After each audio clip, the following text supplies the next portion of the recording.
was supposed to be a day of victory, a day of triumph. But what awaited them in the Valley of Hunayn was terror.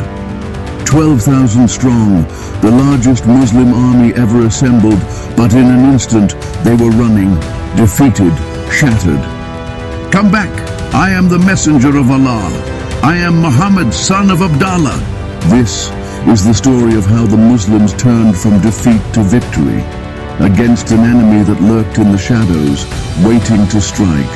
It is a story of fear, faith, and the fury of battle.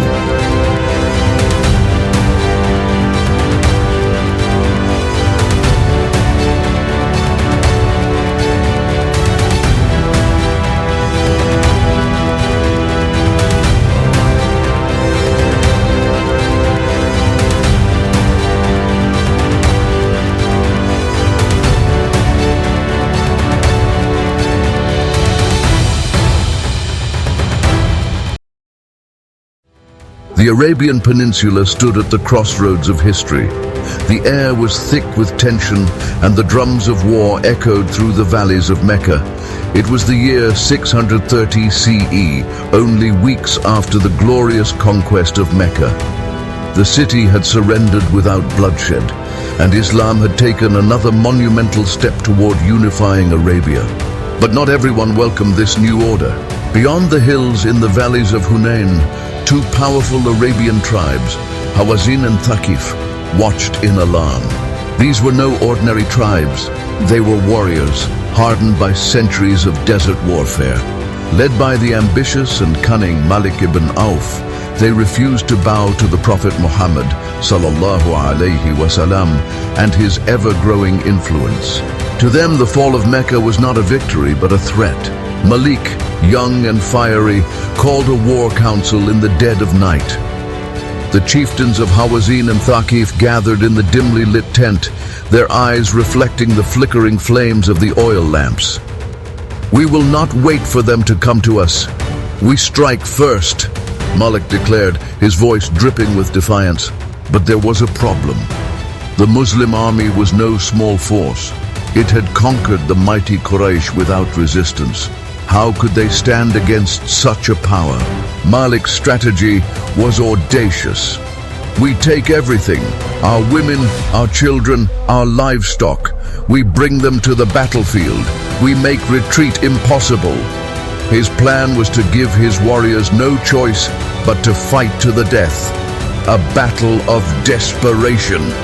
The chieftains murmured in agreement, their pride blinding them to the dangers ahead. Within days, the call to war spread across the desert. Thousands answered. Hawazin and Thaqif warriors sharpened their swords, polished their shields, and prepared for the ultimate battle.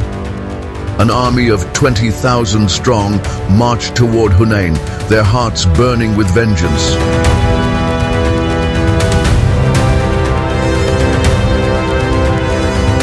Meanwhile, in Mecca, news of the impending war reached Prophet Muhammad sallallahu alaihi wasallam. Without hesitation, he summoned his commanders. "We will march to meet them," he declared. Among the 12,000 warriors who rallied to his call were the veteran Muhajirun, migrants from Mecca, the steadfast Ansar, supporters from Medina, and thousands of newly converted Quraysh. They were the strongest force Islam had ever assembled, but not all of them had proven their loyalty in battle. The conquest of Mecca had been bloodless. Many had never faced a true test of faith, and now that test is coming. With banners raised and swords gleaming under the Arabian sun, the Muslim army marched toward Hunayn, unaware of the deadly ambush that awaited them. Dawn broke over the rugged Valley of Hunayn. The battlefield lay before them, a narrow pass, surrounded by towering cliffs and hidden pathways. Silence, an eerie, unnatural silence. The Muslim army, confident in their numbers, advanced without hesitation. The new Quraysh converts whispered among themselves, some boasting of their newfound strength. "We are unbeatable," they murmured. "Our numbers alone will crush them." But Prophet Muhammad sallallahu alaihi wasallam, the seasoned leader of battles, rode at the front, his gaze fixed ahead. He sensed something was off, and then it happened. Arrows rained down from the cliffs. Like a sudden storm, thousands of spears and arrows rained upon the Muslim army from all sides. Hawazin and Thaqif warriors, hidden in the crevices of the valley, launched their ambush with deadly precision. Chaos erupted. Horses neighed in terror. Men shouted, stumbled, and fell. The narrow valley became a trap, a death chamber where movement was impossible. The Quraysh converts, untested in battle, panicked. Fear gripped them, and within moments they turned and fled. One after another, warriors broke rank and retreated, colliding into each other in desperation.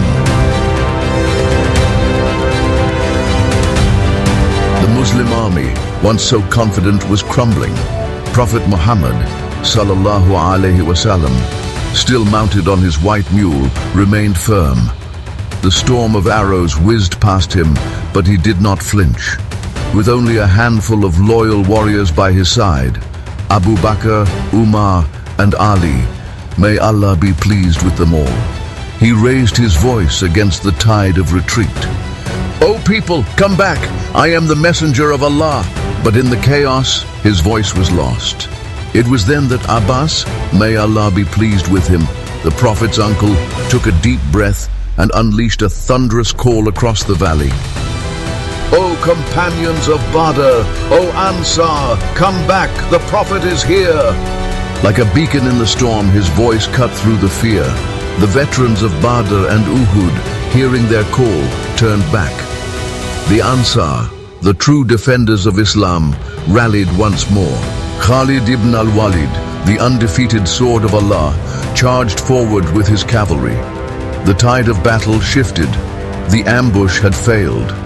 Now it was time for retribution. With renewed strength, the Muslim warriors surged forward. The desert roared with the clash of swords, the thunder of galloping hooves, and the cries of men locked in combat. Khalid ibn al-Walid sliced through enemy lines, his sword an extension of his will. Ali ibn Abi Talib fought like a lion, cutting down warriors in every direction. Prophet Muhammad sallallahu alaihi wasallam, still at the front, picked up a handful of dust and cast it toward the enemy, declaring, "Be defeated by the Lord." The words rang like a divine decree. The Hawazin and Thaqif, seeing their ambush unravel, began to break. One by one their warriors fell. Their once mighty force crumbled under the relentless assault. Panic turned into a full retreat. Malik ibn Auf, the leader of the rebellion, fled to Ta'if with the remnants of his army. The battlefield fell silent. The Muslim army had triumphed.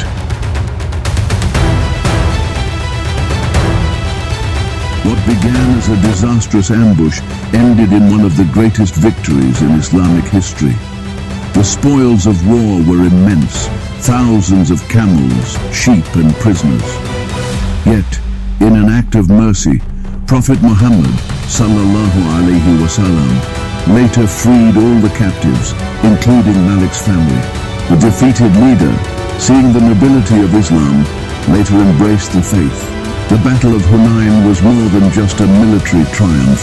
It was a test of faith, a lesson that numbers alone do not bring victory, that true strength lies in conviction, in unity, and in the unwavering trust in Allah. And thus, the Prophet and his warriors rode back to Mecca, victorious once more. The Arabian Peninsula would never be the same again.